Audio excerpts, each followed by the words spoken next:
At Quite the Thing Media, we aim to bring you the best podcasts produced by independent creators, made without constraints. Podcast Father here. Join me on my journey as I start out as the indie podcaster. You've been searching for a podcast. Want to know about some great artists? You've come to the right place. Indie Podcaster with your host, the Podcast Father.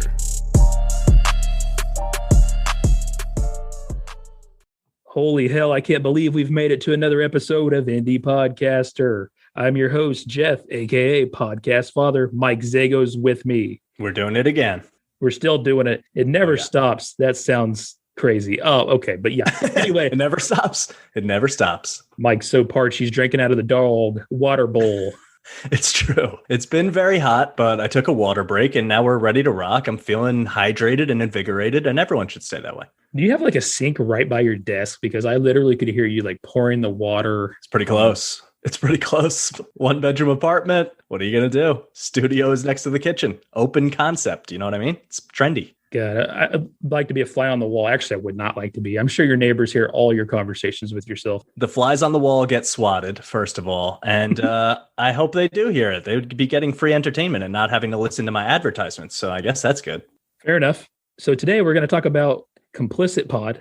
I actually had an interview with Caitlin and Hilary. This podcast is a really good one that hits home, and I'm emotionally invested in this case. It is about the disappearance of Lauren DeMolo. This one is so interesting to me because of the closeness of the topic. There's a personal interest in the case, and not that I'm necessarily against other crime pods or anything, but like anything in life, I'm more intrigued when people's personal feelings and thoughts and opinions are kind of forced into the spotlight. That's why I like having artists and stuff on my podcast, because you get a genuine feeling for the source of the emotion. And this resonates with me in the same way because there's a real connection to what's happening here. Yeah, there is. And there's actually, like you said, you're right. There is a connection because they actually know Lauren's sister. And I think that makes them very emotionally involved in this, understandably. It feels more raw. It feels more real. And rather than just, some podcasts can have a way of just sounding like a list of facts sometimes, which isn't necessarily bad, but this one just has something more emotionally connected.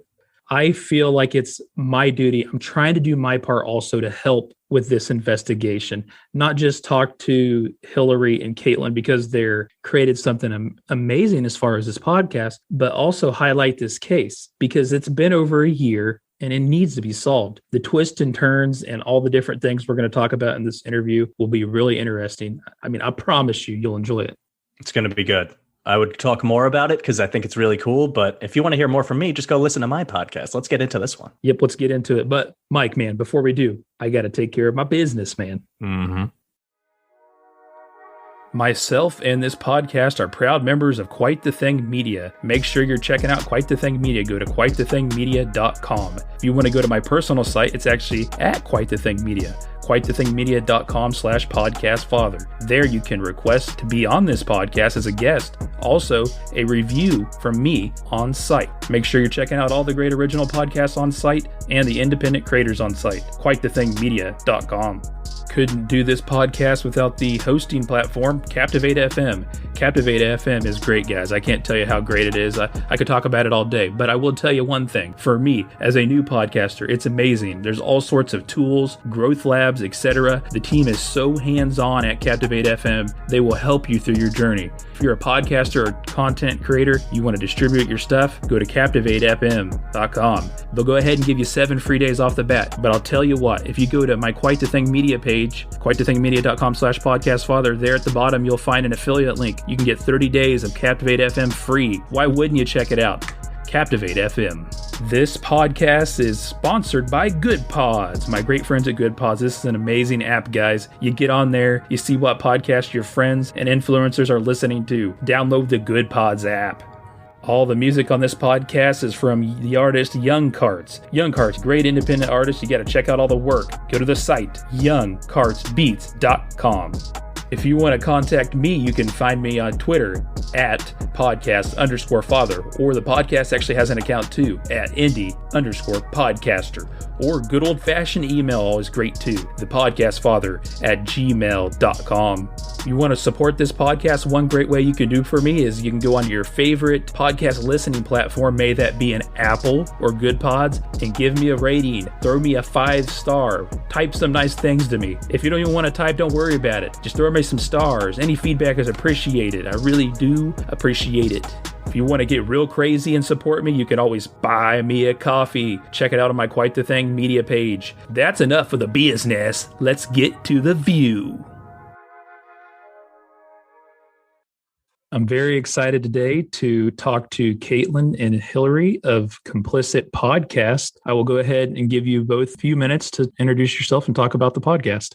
Okay. Well, I'm Caitlin. I'm the voice you hear the most narrating our podcast. Even though they both sound the exact same. So we have very similar voices, which is going to be tricky for your listeners. Sorry. So this one right here is, hello, I'm Hilary. You don't hear me as much, but I tend to write more of the script for Complicit because, as you'll probably find out in this interview, I'm much better at sitting down and writing than I am at speaking. So Complicit is a podcast that is a serialized single case. We follow the still unsolved, completely mysterious disappearance of a young woman named Lauren DeMolo. In short, she was living in Cape Coral, Florida, went out looking for jobs one day, and the next day was never seen or heard from again. Of course, there's the usual suspects. There's a boyfriend. There's some other shady characters, but so far nothing has turned up her whereabouts or any kind of clues as to what might have happened to her. So our podcast follows the story basically from before she went missing and the events leading up to, and all the events that have occurred since. And we have a pretty cool connection with the family. So we get a lot of insider information and a lot of background and insight into Lauren's life and the lives of those she was closest to. So it's kind of like a more in-depth look than the average journalist or news story could cover. I agree. And I think that's what makes it cool. No, go ahead. Sorry. I just want to throw that in there. That's actually what makes it, you guys can tell that you do have that connection with the people you're interviewing and, that you're with.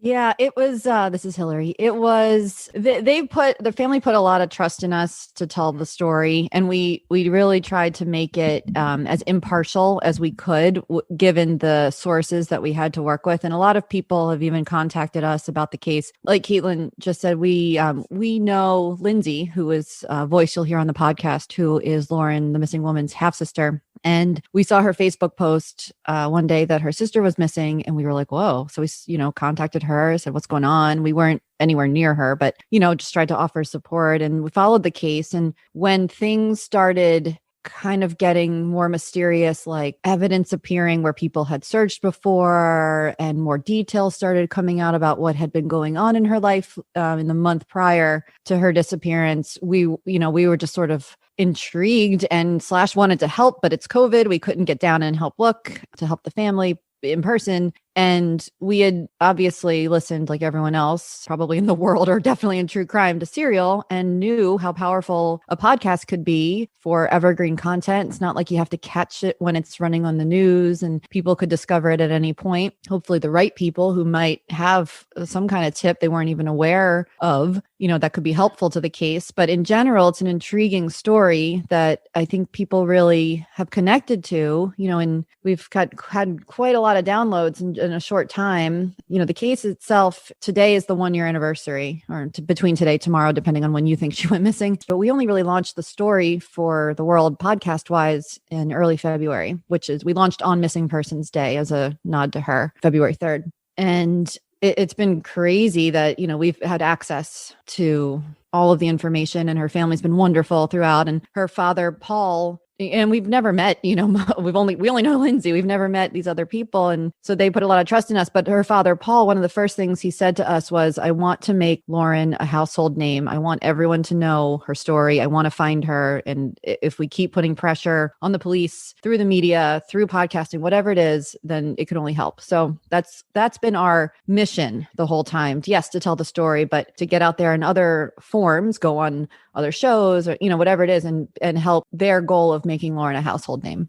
And it really is a great podcast, and of course an intriguing story that we want resolution for, and it makes for a great listen. So I just think it's crazy that you just saw the post and that's how it all started. So once you got the ball rolling on it, as far as I know there's some association with production company and all that, how did that go about? Was it just like a pitch, or?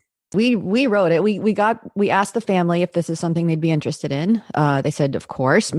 Most of them had never, they were like, what's a podcast? And so, it was like, Yeah. Well, it's very powerful. And here's, the ultimate example is Serial. And this case was reopened, went to the Supreme Court, the whole thing. And at that point too, any media is great coverage, but they knew we would be impartial, if that's a good word. We really only wanted to present the facts of the case as told to us. And there's a lot that has been told to us that has never made it into the podcast because we couldn't corroborate it. So we're not just relying on what people have told us. Like if it is in the podcast, we have been able to back it up somehow. That was important to us and to them because I think pretty quickly a few other media outlets had jumped on the case for entertainment purposes. And they got really, discouraged because there was some victim shaming of Lauren going on because of her past. And, so they were a little wary because,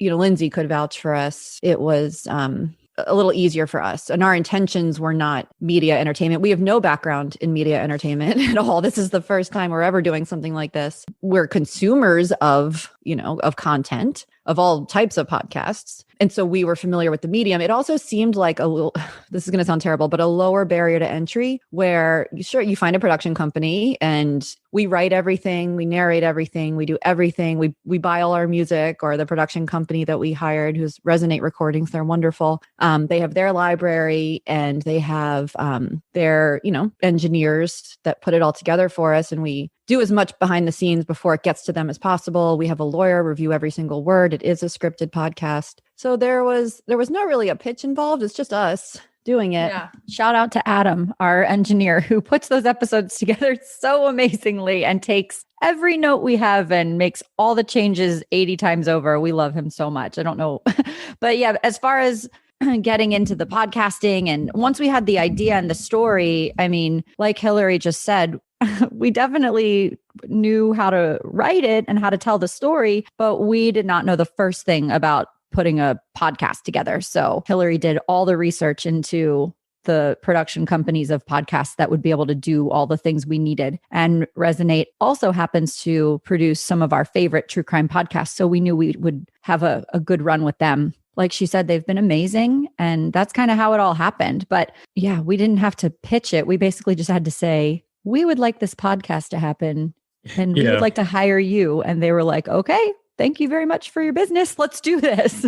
Point being, you both had this creative vision and came up with all this without indulging too much information on your past. What is it that you normally do in your day-to-day lives for career? So Caitlin here I'm an elementary school teacher. So that's why I do most of the narrating. I've got a good reading voice. I practice every day with young children. But yeah. And also the good news about my teaching schedule is it does allow me a lot of time. I mean, my day's over. I'm home by 3:30 every afternoon. So I have the whole afternoon to work on things. And obviously every holiday, long summers, all the vacation time to dive into stuff. So that's my actual career. This is my new side hustle, it turns out. And Hilary here. I am a marketing consultant. So I have a lot of I'm not going to say free time at all, but I have a more flexible schedule. So that's why, like Caitlin said, she does a lot of the talking. I can do the writing at night or, whenever. So why I'm more the one on Twitter and, figuring out how to get the show in front of people. And I'm sort of tapping into my marketing background on that. So you've known each other for a while. Yeah, we grew up together, actually. It's how we know Lindsay. She was, one of our friends growing. She's a little younger, but we grew up together. But then everyone went their separate ways for college. You lose touch. You keep in touch on Facebook. Yeah. Well, I don't have a Facebook. But yeah, I know what you mean. Social media. Of course. And old-fashioned telephone calls and text messaging. We do more of that than social mediaing these days because we're in constant contact all the time for this. Yeah. But over COVID, when this was all happening, it was still COVID. So, you're not going to an office every day. You're at home more. And that's truly, I never on Facebook just was so random that I happened to be and saw Lindsay's post desperately asking for help of people if they had seen her sister on June 19th, 2020. I'm not surprised that you knew each other before. It kind of resonates and probably makes it a little bit easier to be able to do this kind of work together. Just to get into the story a little bit, because I'm a true crime lover myself. I've never been to this location. Set the scene of this city and how it is. I know you do that pretty good in episode 1, but you've made the comment that it can be known as a rough area. Right. Yeah. So Cape Coral, Florida is on the west coast of Florida. It is on the surface, from first glance, a beautiful Florida town with an endless maze of canals, lots of boat, and like the way Lindsay describes in the podcast, there's so much water flowing around and throughout Cape Coral, Florida, that sometimes a street gets broken by a canal and you're trying to find an address and you're on the right street, but there's water in your way and you have to like go all the way around to get back to wherever you're supposed to try to find. So it's pretty much secluded from the way it's been described. Neither of us have physically been there. So our description, if anyone is in Cape Coral listening and we're off a little bit, sorry. But the way it's been described is it's pretty secluded. And once you're there, it has everything you need. They have a saying there called keep it in the Cape. So they want you to take care of all your business there, your eating, your entertainment, your shopping. Though it looks beautiful and there are areas with $1 million homes along the water and people's, large, beautiful yachts. There's also, like everywhere in the world, almost, I like to use the term, the seedy underbelly of Cape Coral. There's a very, very, very heavy drug presence in the area. We actually just spoke with a reporter the other day who we asked, what's like the main crime in Cape Coral? And she said, oh, definitely drugs. Like when we report breaking news, it's very often drug dealing, drug trafficking. The area does definitely have that going on. And along with drugs usually comes crime of other sorts. And I mean, I don't want to speculate, but I assume, you don't want to be hanging out in an area with a bunch of people on drugs because this is like meth and fentanyl and those kinds of things don't leave a person acting and looking very normal, so to speak. So I think that Cape Coral is a nice split between really nice, beautiful area and super sketchy, drug trafficky, scary people area. Did you get the impression that it was the type of place everybody knows everybody, still not like a huge city, maybe still small town vibes? Yes. From what we understand, it's a really tiny community in Florida. And it seems like most of the people are very familiar with each other. I mean, just as an example, Lauren, the missing girl, did not drive. And when they went out searching for her, people were like, oh yeah, I don't know her, but I ride the bus with her every day when she's going to work. Or, oh yeah, we see Lauren at the park meditating. So people in the area who weren't necessarily friends with Lauren definitely knew of her, recognized her. So yeah, it's definitely like that small community vibe. Which makes this all much more, it shouldn't be as complicated, but it almost makes it more complicated, right? Because definitely somebody knows something. So that's a good way to paint the picture of this location. It's still that small town vibe. Somebody probably knows what's going on. But I do want to talk about the day that she disappeared, or the day or two. It's 18th or 19th of June last year. That's kind of up for debate, but just talk about, quickly about that, not, quickly, but in your own time, that timeline. And there's some different things that are said about it. Yeah, it's it's Hilary here. If you talk to her sister, Cassie, for example, Cassie is 100% sure she disappeared on the 18th. It's the last time she spoke with her. Paul, her father, feels the same way. Her boyfriend says he kissed her goodbye the morning of the 19th. It was a Friday and he left for work. So he saying, nope, she was alive. I kissed her goodbye on the morning of the 19th. There's a maintenance worker in the area who says, "Oh, I saw her around 10 o'clock. She was walking back in the direction towards her apartment from the park." So he says she was alive. There's another guy who's about a mile away who said, the maintenance worker was around 8:30. There's another guy about a mile away who said, "Nope, I saw her around 10 o'clock. We waved. She was walking by my apartment." So, there are 3 uncorroborated witnesses who independently each say they saw her the morning of Friday, June 19th, 2020. And on the 18th, the prior day, Thursday, there's her sister who spoke with her. There are phone records. There are phone pings. There are Facebook posts by her. Anything that can be corroborated by technology and not just somebody's word. There's surveillance video of her. I mean, all of that. Anything that can be corroborated by technology happens on the 18th, and there's none of that on the 19th. And which is huge.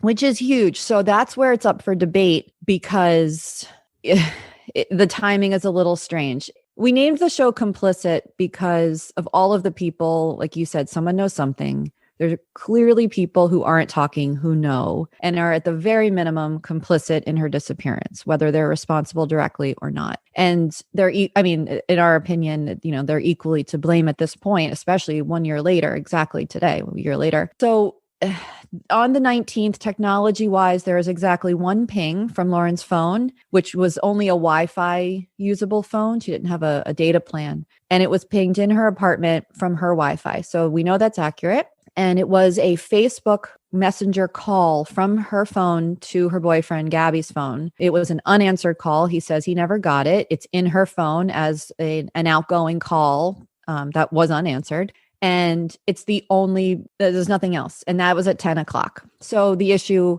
that immediately then puts into question the witness who says he saw her at 10 o'clock a mile away from her apartment. She could have been there.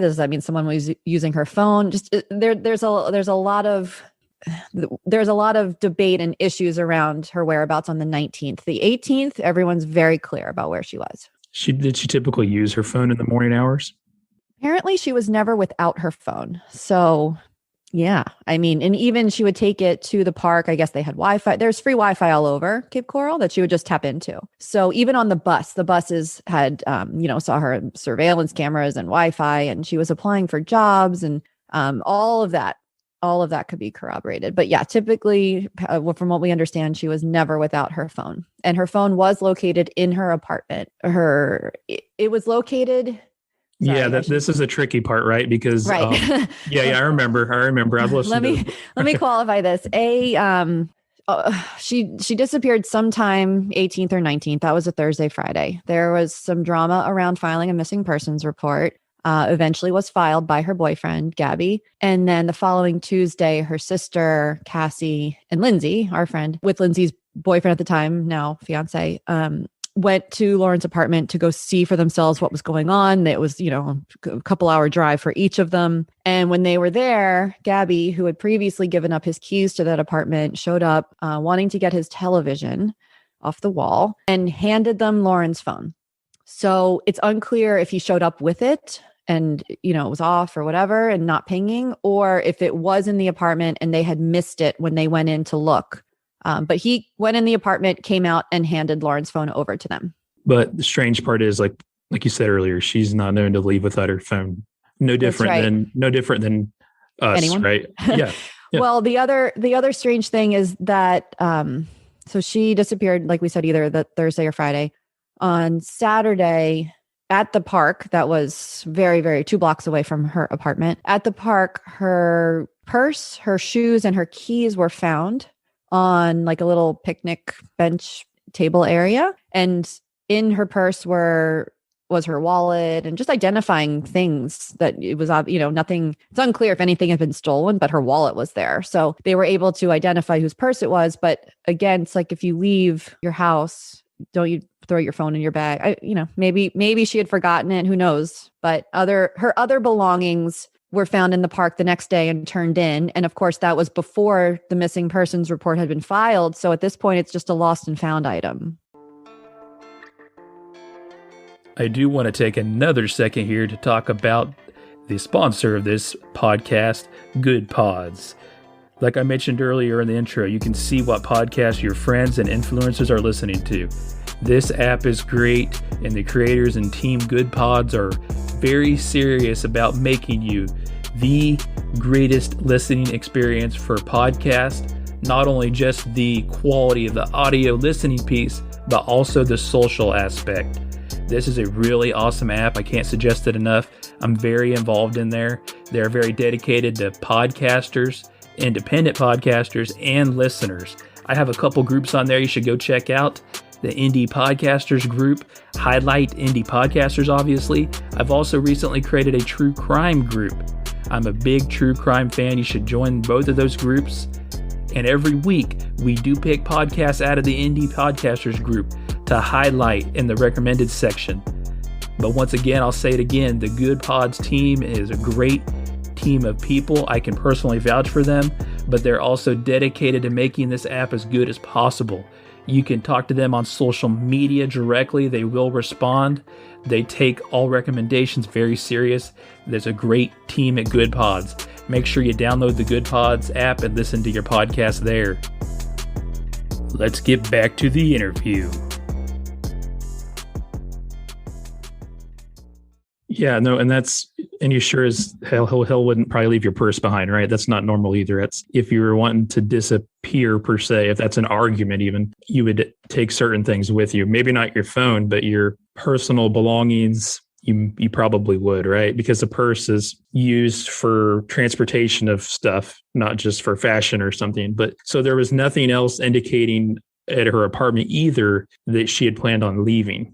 Right. No, none of the evidence points to Lauren voluntarily disappearing, like on her own, wanting to get away or anything like that. Everything points to, unfortunately, some kind of, malicious. Yeah, vanishing out of nowhere. Yeah, I mean, and probably not on her own. You wouldn't leave your stuff behind. I just want to make sure that people listening need to hear about this. So the next thing that's strange, talk to us about when some of her items and the additional items showed up. That to me was just strange.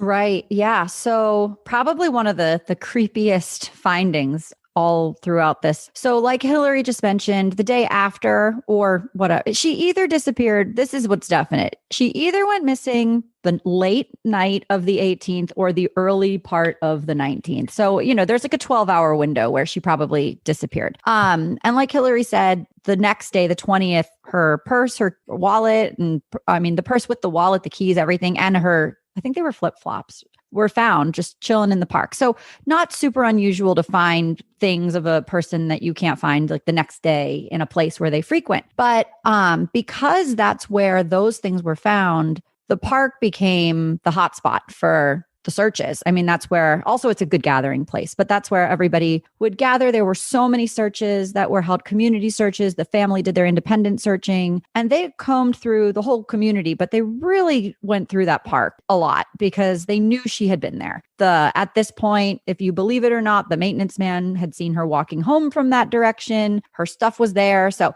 that was like the main focal point of looking for Lauren and where she could have been last. So you have to imagine this park has been combed through inch by everyone for all the days that she's been missing. Well, flash forward 2 weeks later, her sisters, Cassie and Lindsay's fiance were in the area because they were just driving down to Cape Coral and searching daily, I think, at that point.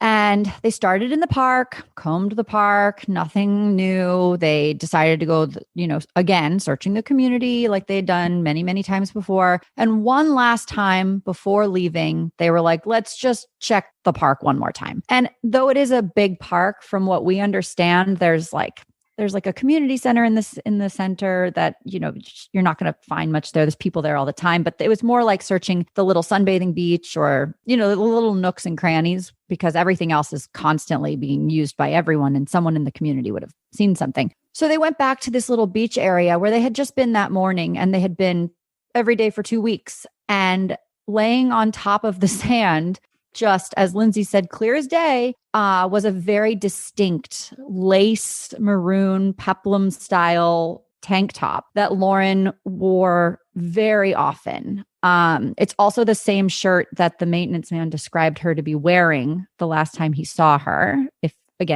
he did in fact see her that morning. And it was not buried. It was not dirty. It did not look like it had been there. And according to Lindsay, Cassie, and Matt, there was no way it had been there any time before that, especially not even that morning. So that kind of freaked them out because, I mean, by any account, that shirt was planted later. Why? Nobody knows. I'm sorry. Hold on. Hillary's got something I don't know what to say. So they had even recently done a news interview with the local news station, Link News, and set up exactly where the shirt was found. So Paul had been there. Cassie had been there. They had been on the news doing this interview. New crew, camera crews, everything would have been setting up, digging up the area, and the shirt was not there.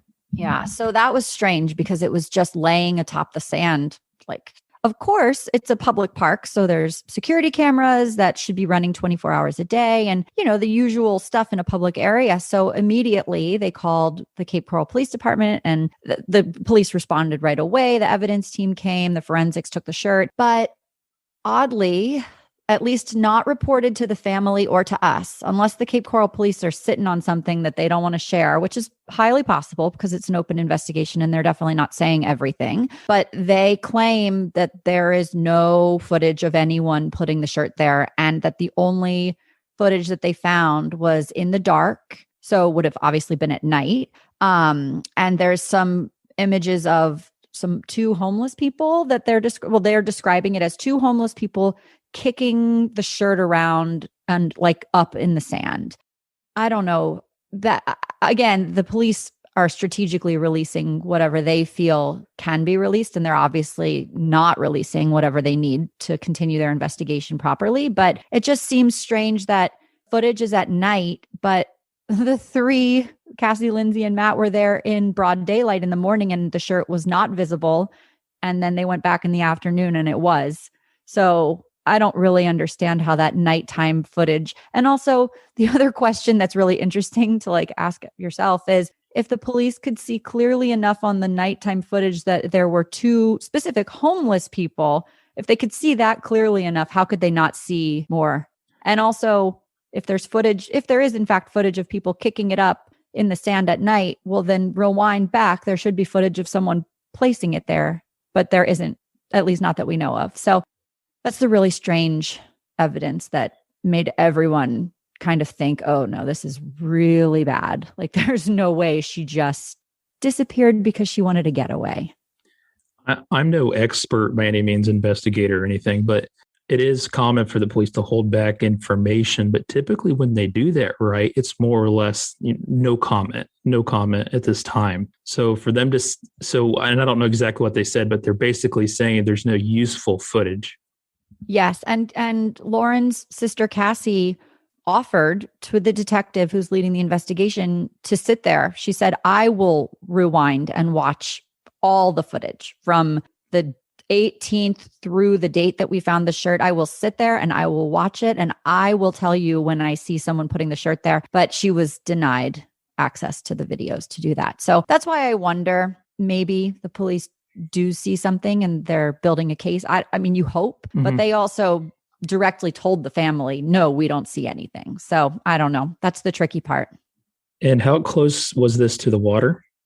Yeah, feet. It's like a little sunbathing beach, but it's in a boat basin. So it's not like there's waves crashing up on shore. It's pretty still water because it's within the basin and it's just like a little, almost like a tiny little strip. I mean, the beach itself is tiny, tiny, tiny. It's just, I don't know how to describe it, but like if you're at a park and there's like a little section, almost like the size of maybe a picnic table section, like where a pavilion of picnic tables would be, but it's just sand up against the water. And another thing to note is, like I said, with the shirt wasn't dirty, it wasn't buried, it wasn't all sandy and gross. It also wasn't wet. So it looked, according to the three who found it, it looked fresh and clean and like it had just been dropped. Was Lauren even known to go swimming there or go there? Yeah, there. That's just a basic question, right? Was she known to visit that area frequently? Yeah, she was really, really spiritual and very into meditation. And she went to that park every morning around the 8 o'clock hour, give or take, and spent at least an hour meditating in the park. And I don't think she had a specific spot in the park she went to. I think she kind of went wherever she felt it. No, she's definitely been sunbathing on that beach. I'm sure she's been I know she's been swimming. It's not really like a swimming. This is hard to describe without getting too into detail of more of the story. So she normally wouldn't swim there. It's not like a regular routine of hers, I guess is what I'm saying. No, she went to a local pool that she would regularly swim at, actually. Gotcha. But yeah. I mean, maybe she would dip her toes. I don't want to say she never touched the water, but she definitely didn't go swimming. Here, Hilary's beckoning for them. Well, no, but that's why we're sort of like skirting around an issue. So just prior to her disappearance, jump in the water because she was saying people were after her. And it led to a whole situation where she was put in an involuntary mental facility hold. But that's the body of water she had jumped into when exhibiting this erratic behavior. So, your question of did she go swimming in that water? Well, yeah, it's an active boating way with alligators and she wasn't supposed to be swimming in there, but yes, she had jumped in the water before. But not a family hangout swim location by any means, I guess. Okay. No, I'm pretty sure it's because it's Florida. So and it's an active boating waterway. It's has it's one of those don't swim, caution alligators.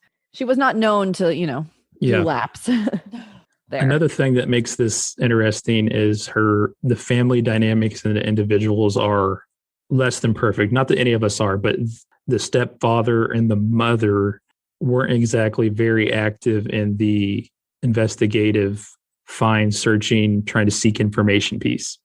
No, not at all. Nor the boyfriend. Nor the boyfriend. Right.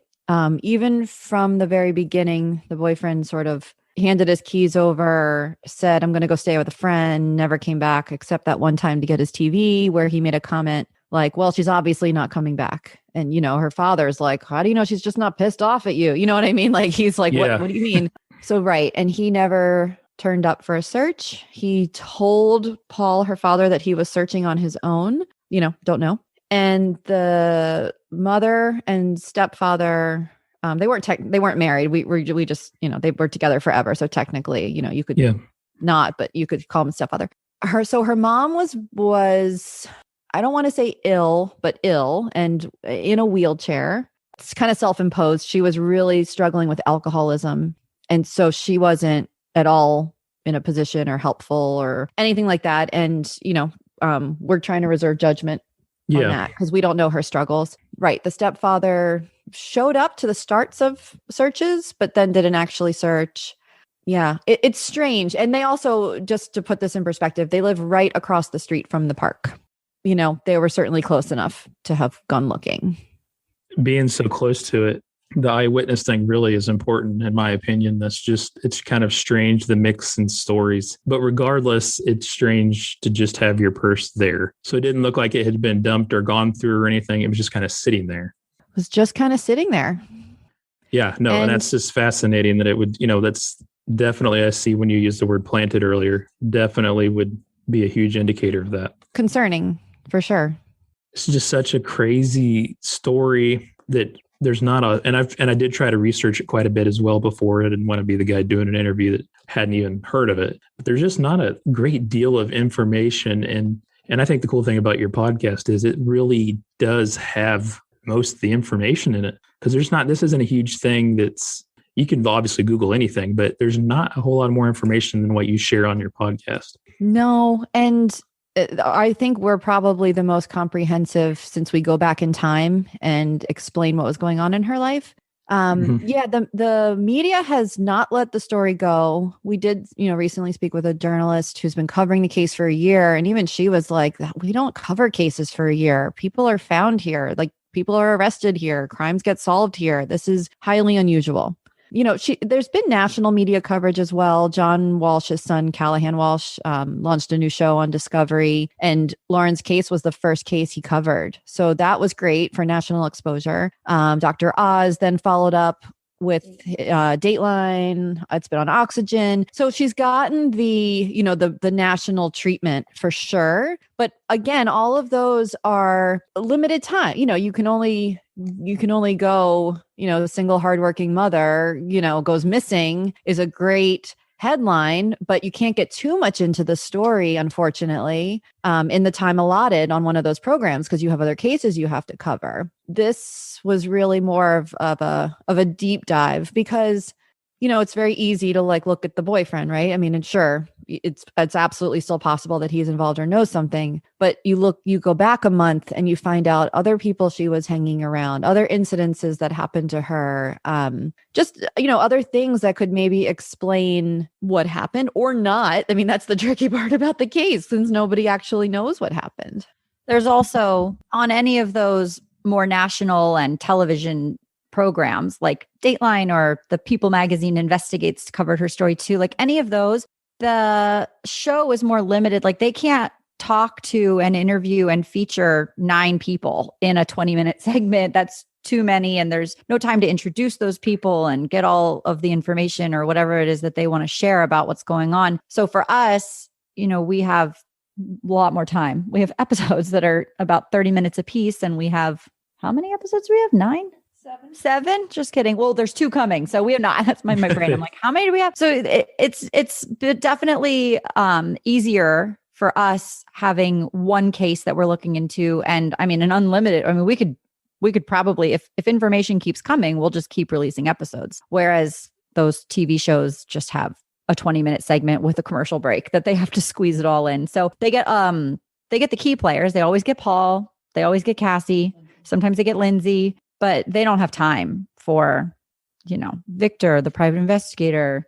I don't know, her friends. Yeah, we also got a lot of information, background information from her friends, and a lot of information about the searches and the organizers of the searches and things that information that the searches kind of turned up. Not necessarily about Lauren's disappearance, but about the characters Lauren was hanging around with and what she was up to in the area and stuff like that. Like there's no time for those programs to get into all of that, but podcasts, you just keep putting them up. So we have unlimited time to get into all the nitty gritty. So that's what we're trying to do. I think we've done, because there'll be people listening to this that haven't heard of it. And I think what we've done is a really good job of just setting the scene of what happened and then the mystery that we're talking about. I just think it's I could talk about it all day. It's amazing the work that both of you did with this. It really is. What does it take from a creative standpoint? You have to have that connection with the person, right? Do you feel like you know her at this point in time or know her way more than you thought you would when you started this journey? Oh, for sure. We'd never met her. We've never even heard of her. We didn't know who she was. I realize, but it feels like you've probably just been so involved with it. It probably feels like you know a big part of her now. Oh, yeah. And, like we said, we are connected to the case through Lindsay, but Lindsay is about 10 years older than Lauren because Lauren is her half sister from her mother's then next marriage. So we had never met Paul. We know Paul very well. We speak to him regularly. We feel like we really got to know Lauren through her family, but also through her friends, so it's who your family sees you as can often be different than the friend's perspective. So I feel like we got a very well-rounded view of Lauren. All the investigative piece of that, I think, led to that. And it's just, like I said before, she has a lot of interesting, different dynamics to her character and the characters around her. And I mean, it's a real live true story that's definitely worth checking out. Your goal ultimately is to help come to a conclusion and solve this, but how thankful has the family been of both of your help? Oh, they're definitely grateful, and they're grateful for anyone that wants to talk about the case. And that's why they're not shy about putting out some kind of hard to swallow details about Lauren or her past or, where she is now. And ultimately it's just going to, lead. We really hope it'll lead to a resolution, whether we become the next Your Own Backyard. That was our goal. And, and it was also, this was sort of a goal after the fact. So I guess not a goal, but some something interesting. So, Cassie, for example, her sister is really, I mean, she's in it. She's the advocate. She's the closest. And she's also, while she's such a fighter, she's also really suffering. I mean, this is her full sister. They're 13 months apart. They've never been apart for this long. And for her to have to rehash every single detail every single time a new user comes on the Facebook group and is like, wait, what happened? What about this? She can just direct them to our podcast.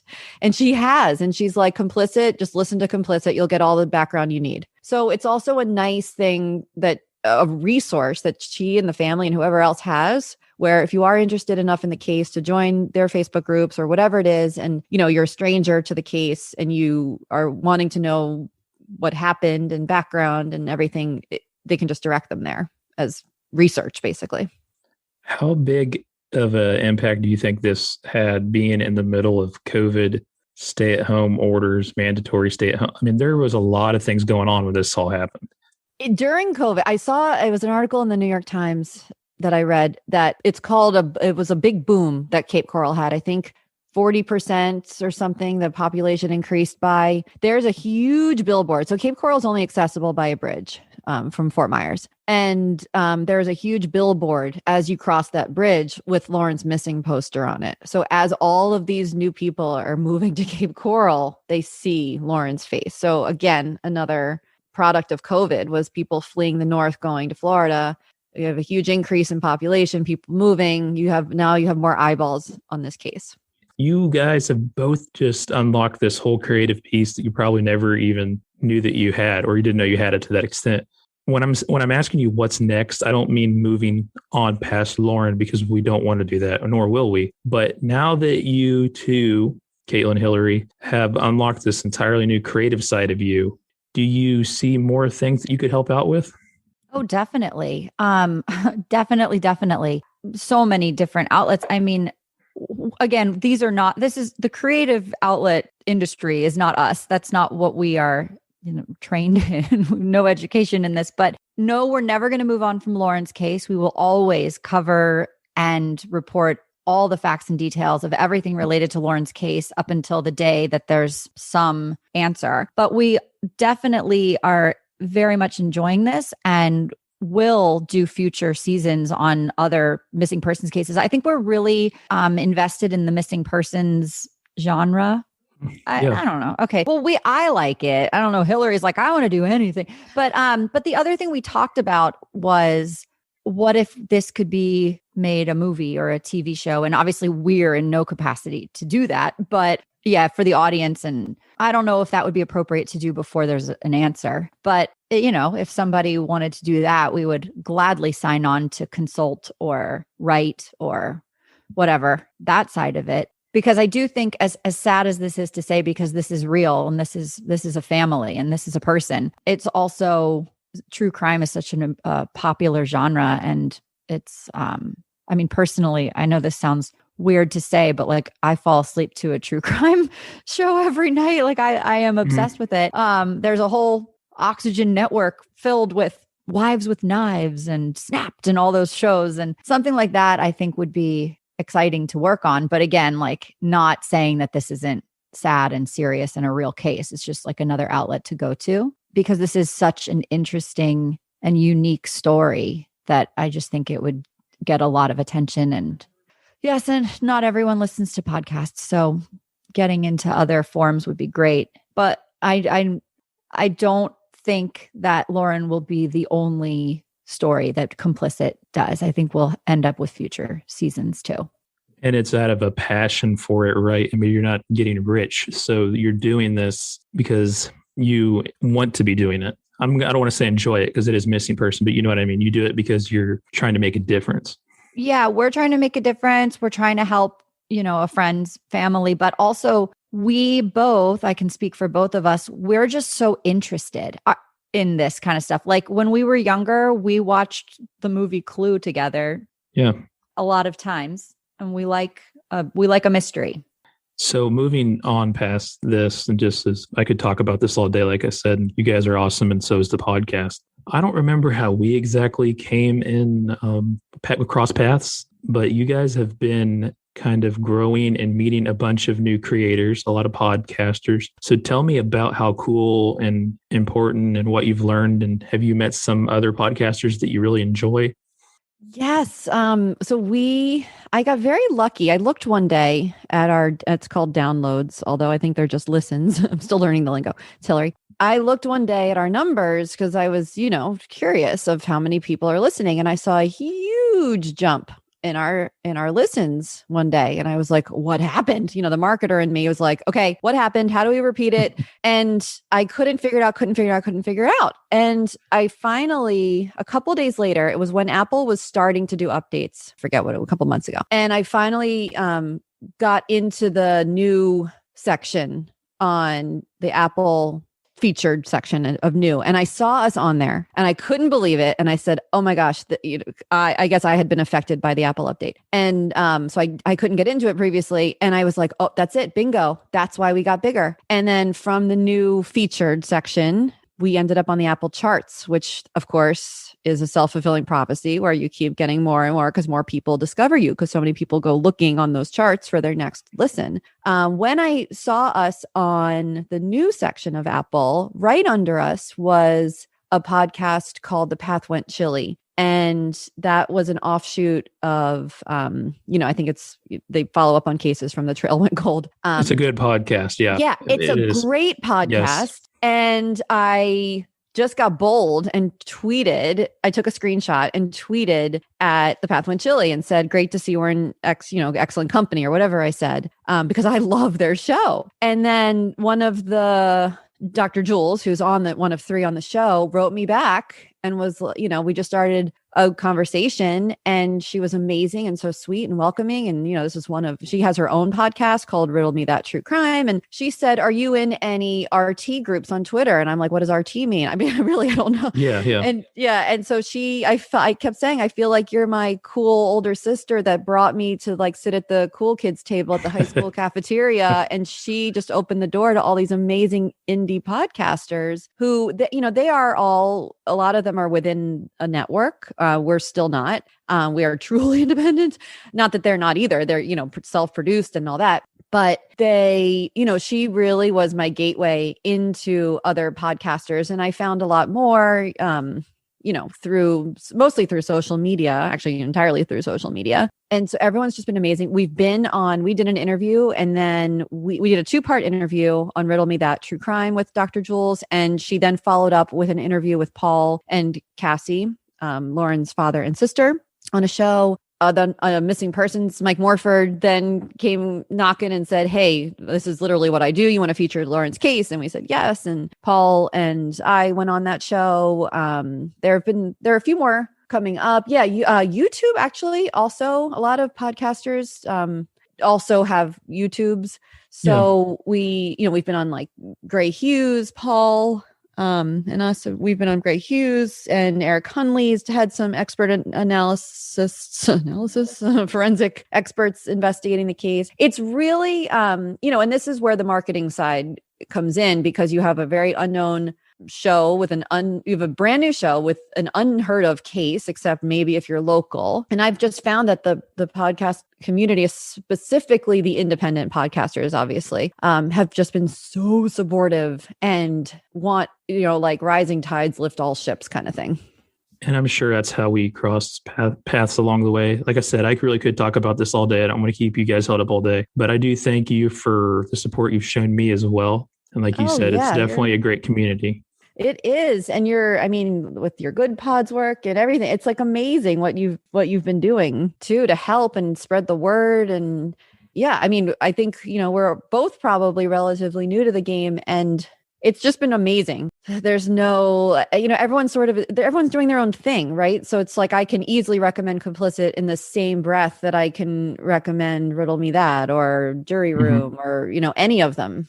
Yeah, no, absolutely. And I do think, when I wanted to do this podcast, like I just said earlier, about highlighting the creators out there, all kinds of creators, and you both are a perfect example of that. And your story and this story of Lauren are just great. Not the circumstances, obviously, of Lauren, but great in the sense of what you guys have produced, the artwork, that creative side. And I'm excited for it just because more people will hear about it. That's going to be huge. So I think you both did great work, and I just wanted to take a minute to commend you for that. Thank you so much. And for all you're doing too. Thank you. Anytime. I'm always here, and we will definitely keep in touch. Thanks for hanging out with me today. Thank you. Really do appreciate you listening to this episode and checking it out. I hope you continue to do so with the next. I hope you have an appreciation for what I'm trying to do here, highlight all the different things all sorts of different creators are doing. I hope you get behind me on that and continue to join me on my journey. I'm Podcast Father, the indie podcaster. See you next time.